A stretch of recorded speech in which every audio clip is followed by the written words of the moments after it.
Hey, what's up guys? Today in this video I'm going to review the Tab S5e One UI 3.1 update. So I received this update 2 days back and I did a complete factory reset to get the best possible results. So let's take a look at the video. So you can see the build number, and this build is quite good. I think they have optimized it quite well. After the One UI 2.1 update, 2.5 was a little better than 2.1, but it was not up to the mark. Now in this 3.1 update, I would say the tab is performing really good, considering it has Snapdragon 670, which is very old at this point. You can see the changes. You can see the blur. This is due to Android 11. Google introduced these blurs, and I like that Samsung implemented it, unlike some OEMs. So you can also see the blur over here in the edge panel, and you also get the same mode edge panel, no changes over here. But you can see they have changed the look over here a little bit. Previously we used to see 2 columns, now there is only 1. So it is what it is, and you can see the notification panel, you can see the blur, and I quite like this blur and this panel design, you can see. And they also introduced devices and media. Earlier they were present below somewhere over here, but now they have changed their look. And in devices we can also use the Google Home. I don't know why it's not showing any device for my Google Home app, although I have 9 devices, but it's working on my Note 10 Plus. I will figure out why it's not working in this build. It may be a bug, or I need to change account to get that working. So over here we can see a slight change in the toggles. You can see there is Android 12 kind of tint in the toggles. Earlier they used to be a little more white, and they have introduced Wi-Fi calling, and they have renamed night light as iComfort C. There is not whole lot of change over here. Now moving on to more changes, we can see it by searching what's new over here, and these 5 changes are listed over here. You can tap on Samsung app settings, so we get a dedicated section for Samsung apps.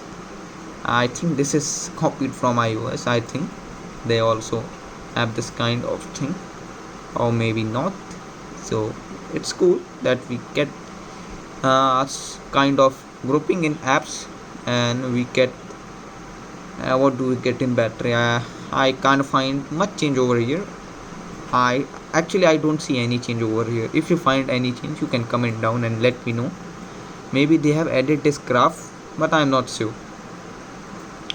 Moving on to the third change, they have introduced Android Auto, and in the lock screen they have introduced widgets. You can see I like this kind of car UI widget in the lock screen. Earlier what I had to do was, it unlocked quite fast, other than expected that. So earlier you need to swipe left and right on the clock to access these widgets. Now they have made it much easier, and it looks neat in my opinion. So you can see you get the digital well-being, weather, alarm, calendar app, and YouTube music in this section, and it unlocks quite fast. You can see I tap on it and it unlocks. So I like the speed over here. I don't know whether they will reduce this performance in the next update. And we also get pop-up notification animations.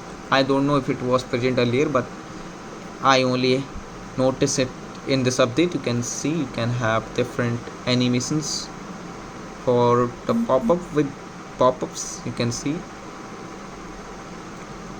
the small animations. I use this echo one.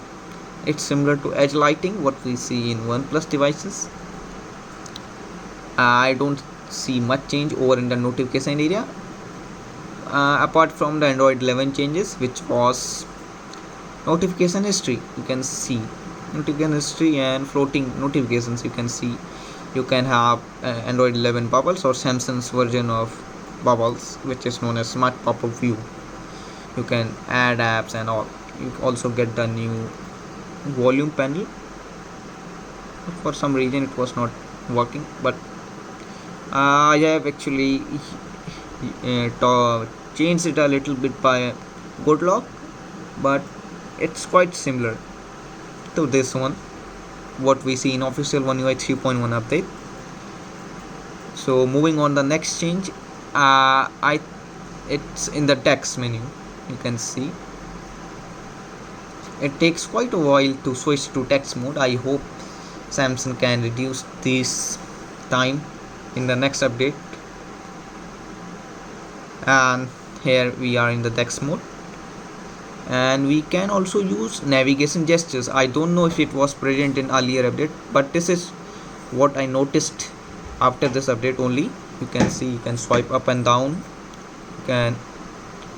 It's similar to a Chromebook. You can see that similar to a Chromebook. And there is a change over here. You can see in the toggle section,